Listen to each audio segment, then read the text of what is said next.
Yo, what is up guys, Ghost here, welcome back to another video, and in this one I want to compare Battlefield 6's map sizes to some of the past games in the franchise.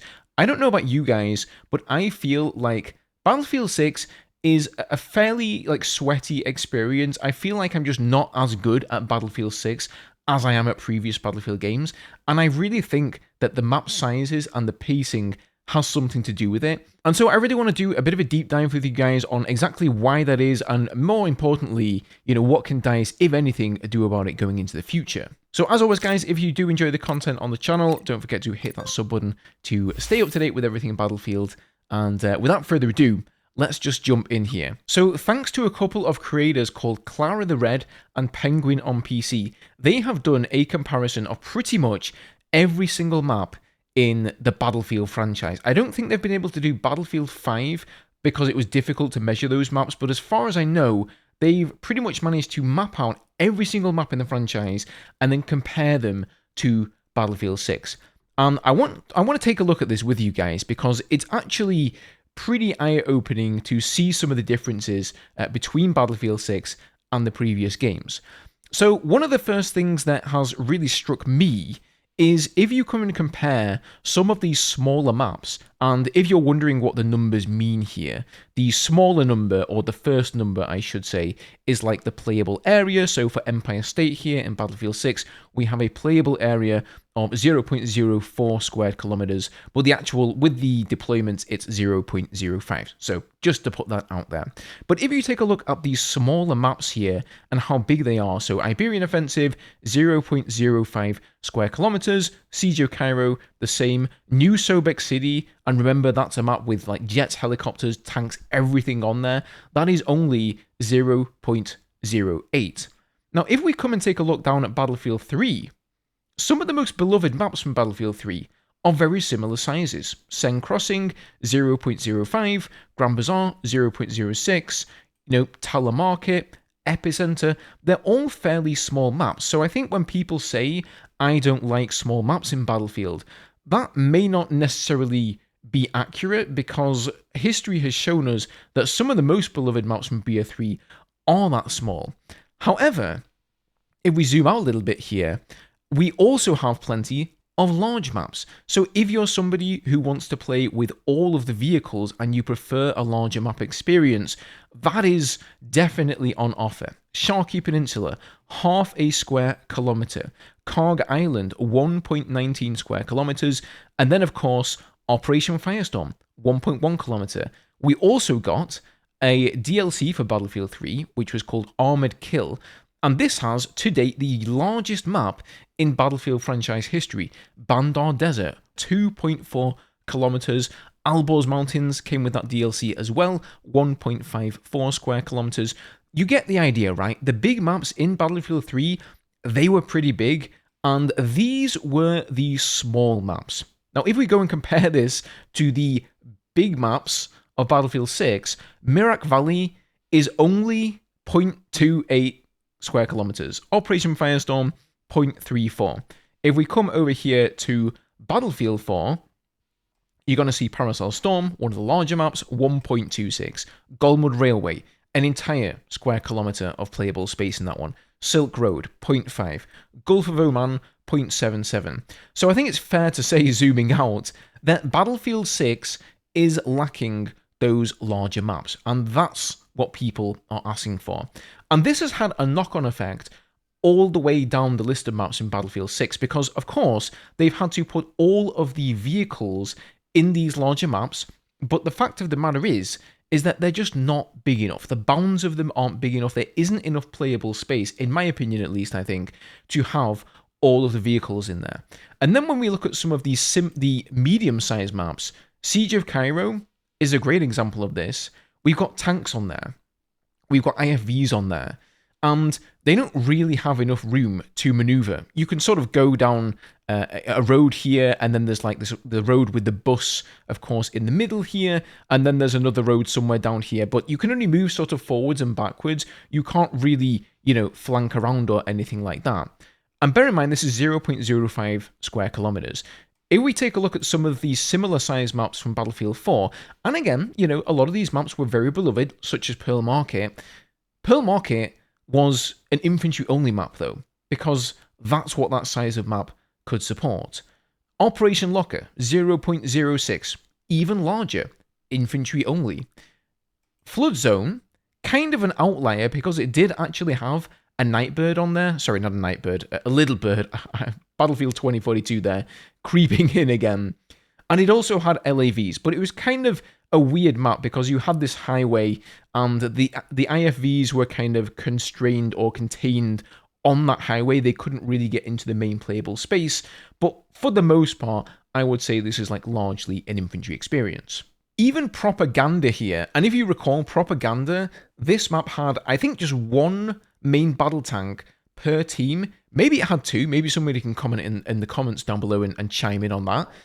But look at the size of it, 0.12 of a square kilometer.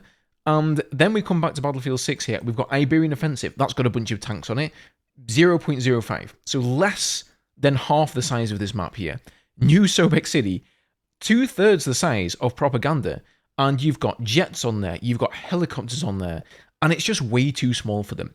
So I do think that is one of the bigger issues in Battlefield 6 at the moment. The medium-sized maps just aren't big enough for any vehicles, really, and the larger maps are certainly not big enough for all the vehicles on the maps. So I think what DICE should do about this is they really just need to offer, of course they're not going to bring out like a DLC, like a premium pack and say, hey guys, it's going to be like Armored Kill where we're going to give you 4 huge maps the same way we did in Battlefield 3. But you can see just looking at the other games, I mean, you know, Battlefield 1 here, here's another large map, right? Sinai Desert, we've got Albion, we've got Empire's Edge. They're just much larger maps than are in Battlefield 6. Of course, Battlefield 2042, I haven't really commented on this because this game was designed for 128 players in mind, and it did have its issues. There weren't really much cover, there weren't really many sightline blockers and stuff like that on the map. So I'm not saying I want maps to be bigger just for the sake of it. They need to be well designed as well, which is not what we saw in Battlefield 2042. But I would really be interested to hear what you guys have to say about this down below. Do you agree with me, or do you enjoy Battlefield 6's maps? Again, I do enjoy the maps for what they are, but I feel like it's just very heavily skewed gameplay-wise towards that very frantic, you know, infantry only or infantry mixed with a couple of vehicles gameplay. The maps that do have vehicles on them, it's just too hard to stay alive. Blackwell Fields is another great example of that. You know, we've got jets on there, we've got a helicopter on there.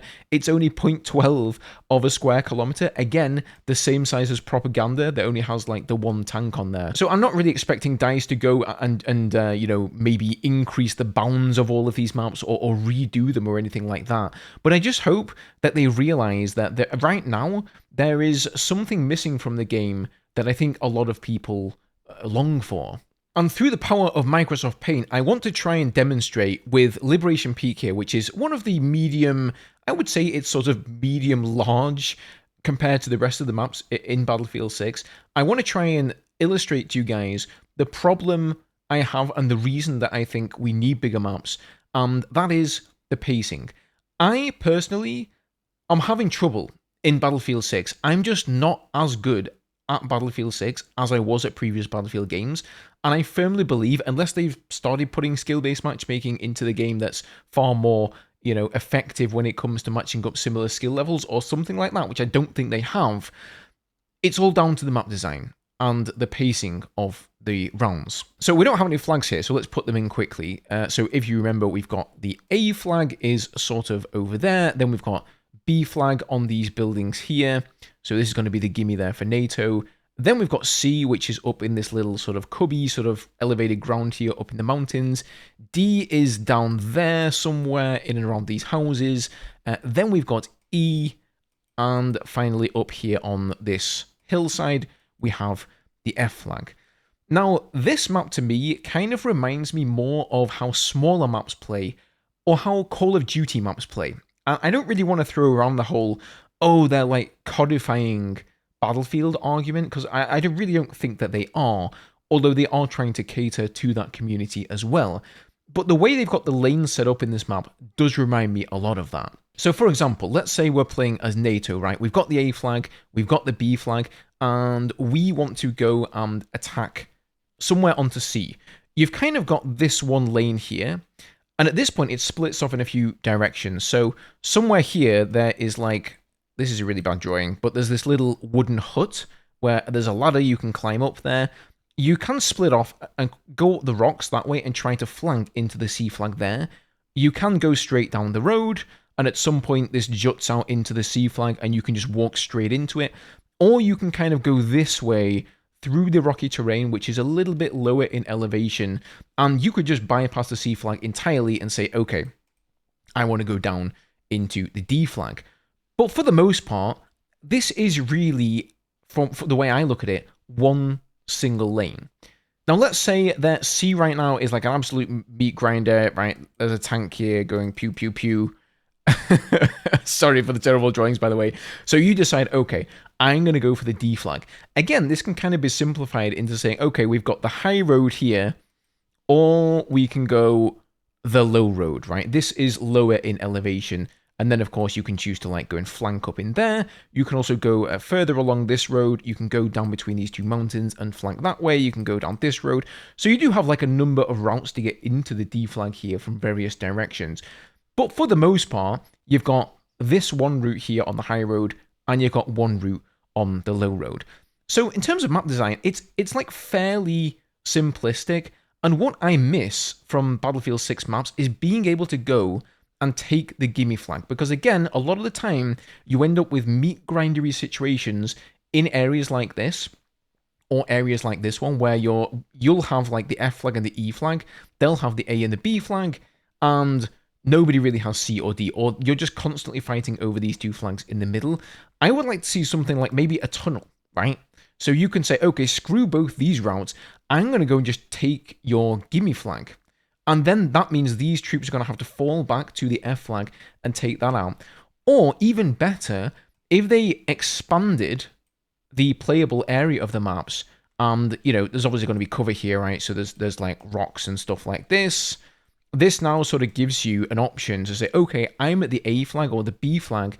I'm going to go, you know, down behind this rock here, and then I'm going to move up here through the cover, you know, as I go. And at any point, you can decide, okay, I'm going to flank in here. Or you can just keep on going all the way to the gimme flag and flank in there. I just feel like in past Battlefield games, there was a lot more of that action. That's what Conquest was all about. And at the moment, Conquest sort of feels more like what Breakthrough is supposed to be, where there are fewer lanes, there are only like a couple of objectives that you're fighting over in the middle, and Conquest just often ends up being that same sort of experience to me. So I hope I sort of explained that and illustrated it well. Again, I'm not necessarily like saying I don't enjoy Battlefield 6's maps, but I just feel like there's something missing there for the Conquest aficionados, for the Conquest lovers out there, which I definitely am. I'm a Conquest player. I like the all-out warfare. I like all the vehicle gameplays. You guys have seen my footage. You know that I like to play helicopters, jets, tanks, infantry. I try to be like a jack-of-all-trades player, but that sort of gameplay isn't really being represented too well, I feel, in Battlefield 6 compared to maybe Breakthrough or a lot of the smaller, more intense game modes that we see. So that is my take on it. I'd be interested to hear what you guys have to say on the topic as well down in the comments. As always, if you guys want to stay up to date with everything Battlefield 6, hit the subscribe button, leave a like if you enjoyed the video, and I will see you all in the next one.